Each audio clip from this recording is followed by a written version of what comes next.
আসসালামু আলাইকুম। প্রবাসী যারা আছেন বাংলাদেশে, আমার ভাতিজা যারা আছেন, আজকে আইসি দিকাইল্লা বন্ধ ফোন আমারা।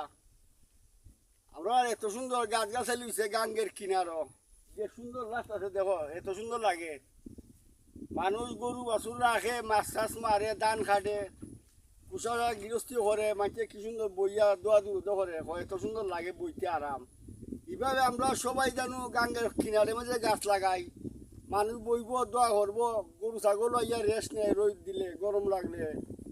এইভাবে সবাই গাঙ্গের কিনারে গাছ লাগাইবেন, এত সুন্দর লাগে দেখছেন নি। দুই হাই দিদি গাছ মাগনান্দি রাস্তা এমদিও আবার আছে, এমদিয়া দেখাবা। এটা হলো ফুফ সাইড, এটা হলো ফুফ সাইড, আহি তার দেখাইছিলাম পশ্চিম সাইড। এবারেও হইলো লালপুর। এবারেও তোমরা হেউরা তুললা মানুষে গাছ লাগাই না, আমরাও ইয়ে বইতে পারি, গরু ছাগল রাখতে পারি।